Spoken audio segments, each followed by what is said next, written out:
दोस्तों नमस्कार। ये वीडियो जो है सो बिहार होम गार्ड से संबंधित है। पिछले साल जो बिहार होम गार्ड की जो बहाली हुई थी वो केवल शारीरिक दक्षता के अनुसार हुई थी, लेकिन इस बार एक नोटिफिकेशन जारी किया गया है जिसमें कुछ बदलाव किए गए हैं। इस बार अब शारीरिक दक्षता की परीक्षा के साथ साथ आपको लिखित परीक्षा भी देना होगा। नोटिफिकेशन जारी किया गया है, देख सकते हैं यहाँ पर। चयन संस्थान द्वारा लिखित एवं शारीरिक दक्ष क्षमता जांच परीक्षा का आयोजन किया जाएगा। चयन संस्थान द्वारा लिखित परीक्षा एवं शारीरिक क्षमता जांच परीक्षा में प्राप्त अंक के योग के आधार पर प्रत्येक जिला की कोटिवार मेधा सूची तैयार कर प्रकाशित की जाएगी और इसकी सूचना विभाग के साथ साथ सभी जिलों को उपलब्ध कराई जाएगी।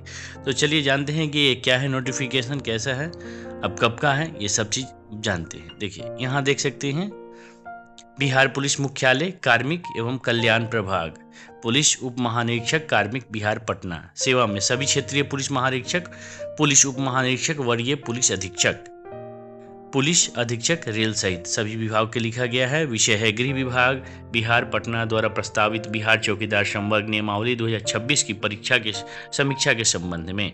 प्रसंग है बिहार पुलिस मुख्यालय विधि व्यवस्था प्रभाग का आदेश यापांक 798 दिनांक 16/12/2025 के प्रसंग में लिखा गया है।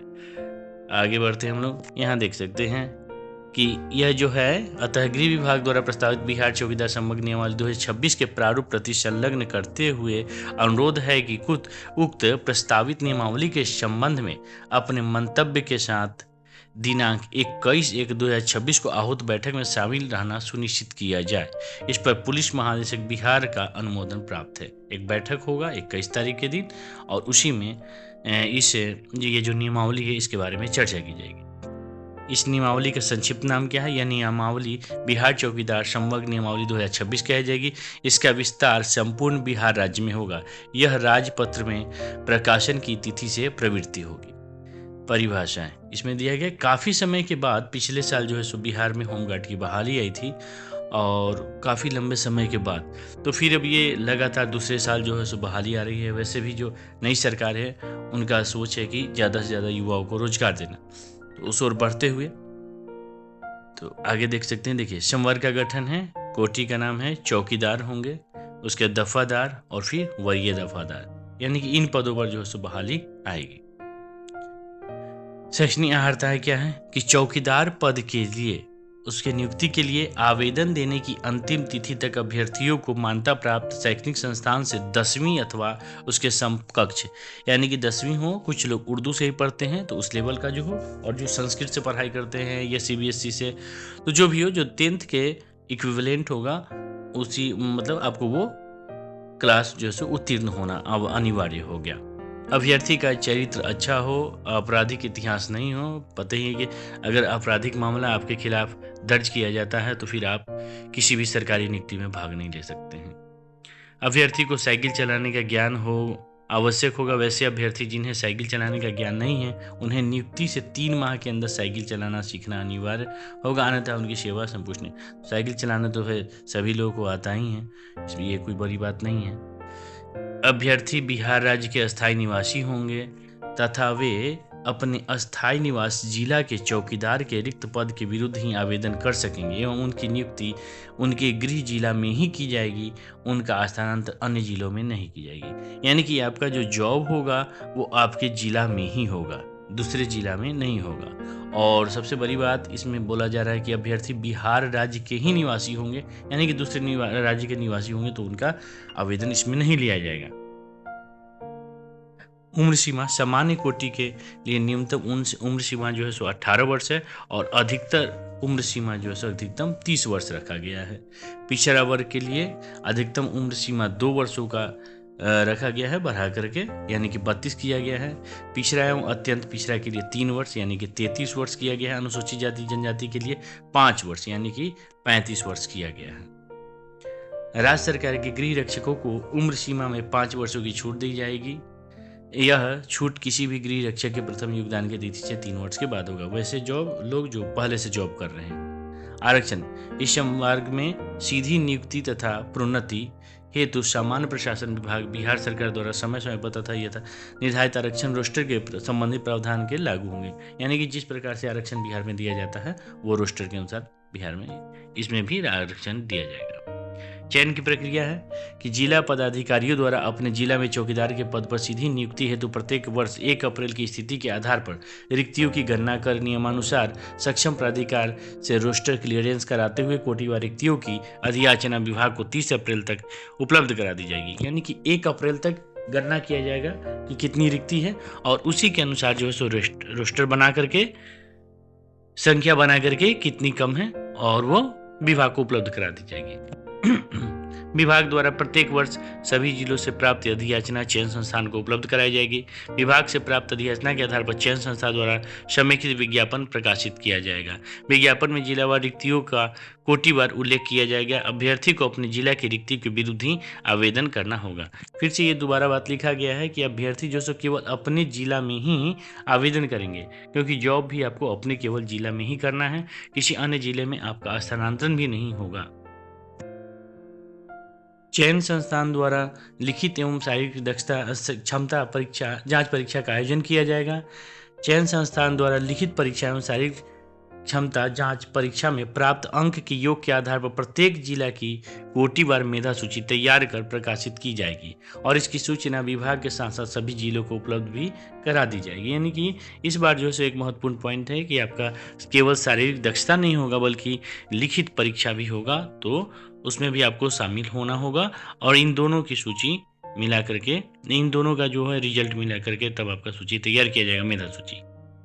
परीक्षा की प्रकृति जो होगी सो चयन संस्थान द्वारा लिखित चयन हेतु परीक्षा 2 स्तरों पर आयोजित की जाएगी, जिसमें 75 अंकों की लिखित परीक्षा एवं 50 अंकों की शारीरिक परीक्षा ली जाएगी। कुल 125 अंकों की परीक्षा में अंतिम रूप से अभ्यर्थियों का चयन जिलावार मेधा सूची एवं कोटिवार रिक्तियों के आधार पर किया जाएगा कि उसमें सीटों की संख्या कितनी है किस जिले में, उसी अनुसार जितना जिनका ज़्यादा कटअप होगा उसी हिसाब से मेरिट बनेगा। लिखित परीक्षा में क्या है, सर्वप्रथम अभ्यर्थियों को लिखित प्रतियोगी परीक्षा आयोजित की जाएगी जो वस्तुनिष्ठ एवं बहुविकल्पीय होगी, यानी कि ऑप्शनल होगा। कुछ प्रश्नों की संख्या, कुल प्रश्नों की संख्या जो है 75 होगी, जिसमें से प्रत्येक सही उत्तर के लिए एक अंक दिया जाएगा, यानी 1 नंबर का एक परीक्षा होगा। परीक्षा की अवधि 1.5 घंटे की होगी, यानी इसमें कोई निगेटिव मार्किंग नहीं है। लिखित परीक्षा 10वीं मैट्रिक कक्षा के पाठ्यक्रम के स्तर का होगा, जिसमें सामान्य ज्ञान, सामान्य गणित, मानसिक क्षमता से संबंधित प्रश्न पूछे जाएंगे। लिखित परीक्षा में सामान्य प्रशासन विभाग प्रावधान कोटिवार न्यूनतम अर्हता अंक प्राप्त करना अनिवार्य होगा, एक जो पासिंग मार्क्स होता है। तो 10वीं कक्षा के समकक्ष आपका क्या होगा कि सिलेबस होगा। सहायक परीक्षा है। लिखित परीक्षा से चयन किए गए अभ्यर्थियों की शारीरिक परीक्षा ली जाएगी। शारीरिक परीक्षा में सर्वप्रथम शारीरिक माप लिया जाएगा, यानी कि अनारक्षित एवं पिछड़ा वर्ग के पुरुष 165 सेंटीमीटर, अत्यंत पिछड़ा वर्ग के पुरुष 162, अनुसूचित जाति अनुसूचित जनजाति के पुरुष 160, सभी कोटि की महिला जो है उनका हाइट केवल 155 सेंटीमीटर रखा गया है। न्यूनतम शारीरिक माप में योग्य पाए जाने वाले अभ्यर्थी अगले चयन के लिए शारीरिक क्षमता जांच के लिए पात्र होंगे। शारीरिक क्षमता जांच। लिखित परीक्षा एवं शारीरिक माप में उत्तीर्ण अभ्यर्थी शारीरिक क्षमता जांच में भाग लेंगे, यानी कि जब आपका रिटन हो जाएगा फिर उसके बाद रनिंग जब हो जाएगा तभी हाइट वेट के लिए जाएंगे। शारीरिक क्षमता परीक्षा में कुल 50 अंकों की होगी, जिसमें दौड़ होगा, दौड़, ऊंची कूद, गोला फेंक, दक्षता परीक्षा की जांच की जाएगी, ये शारीरिक दक्षता में।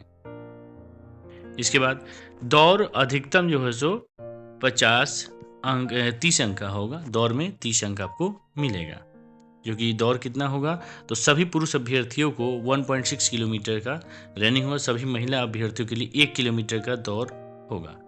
अब इसके लिए निर्धारित किया गया है कि कम से कम आपको 5 मिनट में अगर कम से आप दौड़ जाते हैं तो 30 मिनट, और जैसे जैसे समय आपका कमेगा वैसे वैसे मार्क्स आपका, समय अगर बढ़ता है तो मार्क्स आपका कमेगा और समय अगर कमता है तो मार्क्स आपका बढ़ेगा, ये बताया हुआ है। महिलाओं के लिए 4 मिनट है मिनिमम, कम से कम 4 मिनट, तो 4 मिनट में 30 अंक, और फिर आपका जैसे जैसे समय बढ़ेगा तो फिर मार्क्स घटेगा, और अगर समय कम होगा तो मार्क्स फिर क्या होगा, गेन होगा, बढ़ेगा।